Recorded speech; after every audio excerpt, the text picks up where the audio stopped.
집 밖에서 노는 아이들에 대한 논쟁 중 자신과 마주쳤던 흑인 어머니인 이웃의 총격 사망의 과실치사 혐의로 기소된 플로리다 여성에 대한 채권은 금요일 15만 4천 달러로 책정되었습니다. 판사는 중재 혐의로 15만 달러, 수전 루이스 로린치의 경범죄 사건에 대해 4천 달러로 채권을 정했는데 로린치는 이에 앞서 법원의 채권 1,700달러만 살 수 있다고 말했습니다. 그녀는 또한 실업자이며 약 3,000달러 상당의 가구를 소유하고 있다고 말했습니다. 주 정부는 20만 달러의 채권을 요청했습니다. 판 검사에 따르면 로린치가 살고 있는 아파트의 주인은 형사들에게 자신이 쫓겨난다고 말했고 판사는 로린치가 그곳에 돌아오지 말 것을 권고했습니다. 로린치는 화요일 수사관들이 오웬스가 자신의 직문을 반복적으로 두드리는 동안 플로리다 주 오칼라 근처의 로린치의 집 현관문을 통해 치명적으로 AJ 오웬스를 썼다고 말한 지 나흘 만에 체포됐다고 마리온 카운티 보안과 사무소가 밝혔습니다. 58세의 백인 여성이 오웬스의 아이들에게 소리를 지르고 10세의 아들에게 롤러스케이트를 던져 때린 후 오웬스는 자신의 아파트에서 나올 것을 요구하고 있었다고 보안관 사무소는 말했습니다. 로린치는 총기 과실치사 외에도 과실치사 배터리 및 주거의 폭행 혐의에 직면해 있다고 수요일 새벽 보안관 사무소가 밝혔습니다. 로린치가 채권을 개시하면 그녀는 총기 또는 다른 무기를 소유할 수 없으며 피해자 가족과 접촉할 수도 없습니다. 만약 그녀가 소유물을 모으기 위해 자신의 아파트로 돌아온다면 그녀는 누군가와 동행하도록 해야 할 것입니다. 그녀는 쫓겨나지 않는 한 그녀의 아파트에서 살 수 있습니다. 로린치는 또한 발목 모니터를 착용해야 할 것입니다. 로린치는 목요일 화상통화를 통해 처음 법정에 출두했습니다. 그녀는 법원에 저축이 전혀 없고 자동차 대금을 지불하고 있으며 유나이티드 헬스케어에서 근무한 후 장애 신청을 했다고 말했습니다. 그녀는 지난 2주 전에 이랬으며 55세의 언니를 지지한다고 말했습니다. 로리 코튼 판사는 국선 변호사 사무실을 앞으로 로린치를 대리하도록 임명했습니다.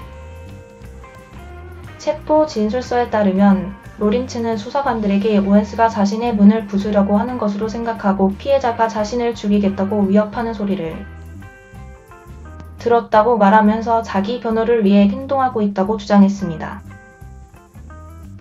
로린치는 죽을 위험에 처한 것처럼 느껴 총기를 방출했다고 말했습니다. 그러나 형사들은 로린치의 행동이 플로리다 법에 따라 정당하지 않다고 판단했다고 보안관 사무실은 말했습니다. 살인 이후 며칠 동안 오웬스의 가족은 이 사건이 이유 없고 정당하지 않다고 주장하며 총격범의 체포와 기소를 거듭 요구했습니다. 그들은 또한 로린치가 아이들을 괴롭히고 그들을 인종 비방자라고 불렀다고 비난했습니다. 수사관들이 로린치에게 이웃의 인종차별적인 비방에 대해 그녀가 아이들에게 전화를 건 혐의에 대해 물었을 때 로린치는 과거에 화가 나서 아이들을 향해 엔난어를 사용한 것과 아이들을 다른 정멸적인 용어로 부르기도 한 것을 인정했습니다. 라고 진술서에 적혀 있습니다. 오웬스의 가족 변호사 중 한 명인 맨 크럼프는 로린치가 유죄 판결을 받을 것을 확신한다고 말했습니다. 이것은 어려운 사건이 아닙니다. 크럼프는 수요일 기자회견에서 말했습니다. 현실은 역할이 뒤바뀌었는데 흑인 여성이 잠긴 금속 문을 통해 백인 여성을 소개하면 아무도 그것이 어려운 사건이라고 말하지 않을 것입니다. 유일한 질문은 우리가 AJ에게도 같은 존중과 존엄성을 주는 것입니까? 라고 가족들은 말했습니다. 이번 체포로 오웬스의 가족은 안도감을 얻었지만 그녀의 아들 중 한 명이 어머니에게 로린치가 아이들과 직면한 상황에 대해 말한 사람이기 때문에 후회와 싸우고 있다고 가족들은 말했습니다. 그는 어머니가 총을 쏴 살해하는 것을 목격했습니다. 자신의 영혼과 마음속에서 자신은 물론이고 여동생, 남동생이 자신의 어머니를 다시는 볼 수 없는 것은 자신의 잘못입니다. 오웬스의 어머니인 파멜라 디아스는 어린 소년에 대해 말했습니다. 또 다른 아이도 어머니에게 심폐소생술을 할 수 없었기 때문에 자신을 자책했다고 디아스는 말했습니다. 할머니. 제가 할머니를 구할 수 없었습니다.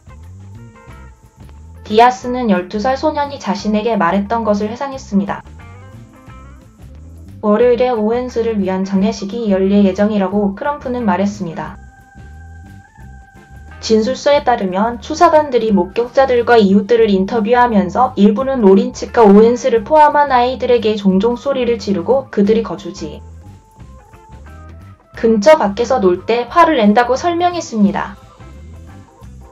한 이웃은 로린츠가 아이들이 아파트 건물 사이의 공터에서 놀면서 전화기로 아이들을 비디오 녹화하여 아이들을 괴롭히는 것으로 알려져 있다고. 진술서에 따르면 로린츠는 말합니다. 이웃은 로린츠가 자신의 것으로 생각하며 그녀가 911에 전화를 걸어 아이들을 상대로 거짓 신고를 한 것으로 추정된다고.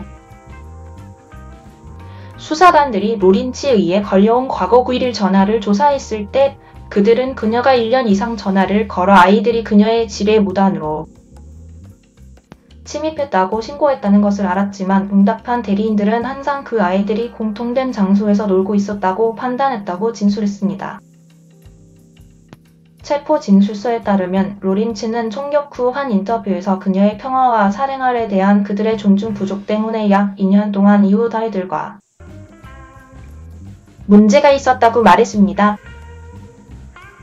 수사관들은 그날 저녁 로린츠의 집 근처 들판에서 놀고 있던 로린츠와 오웬스의 아이들 간의 충돌 후에 총격이 있었다고 판단했다고 보안관 사무실이 말했습니다.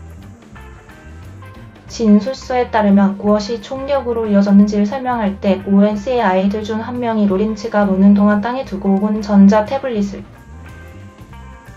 주었다고 대리인들에게 말했습니다.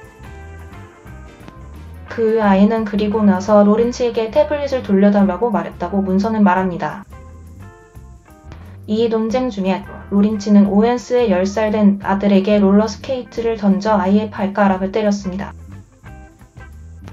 이후 아이와 그의 12살 된 남동생이 로린츠에게 말을 하러 갔을 때 그녀는 그녀의 문을 열고 우산으로 그들에게 휘둘렀습니다.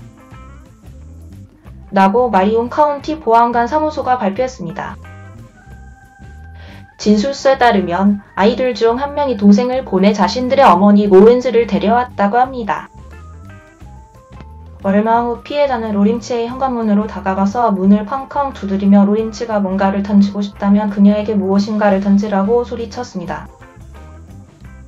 라고 진술서에 따르면 보안관 대리인들은 처음에 로린츠가 자신의 재산에 무단 침입하고 있다고 신고하기 위해 전화를 걸었기 때문에 이 현장에 응답했다고 진술서에 따르면 로린츠가 자신을 때리겠다고 위협했다고 말했습니다. 로린츠의 첫 9.11 신고 후 불과 몇 분 만에 그녀는 다시 전화를 걸어 나중에 오웬스로 밝혀진 한 여성이 소리를 지르며 문을 부수려 했다고 신고했다고 진술서에 적혀 있습니다. 오웬스의 12살 된 아들도 911에 전화를 걸어 자신의 어머니가 총에 맞았다고 진술했다고 문서는 말합니다. 문서에 따르면 아이는 파견원에게 오웬스가 이웃집 문을 노크했을 뿐이라고 말했습니다.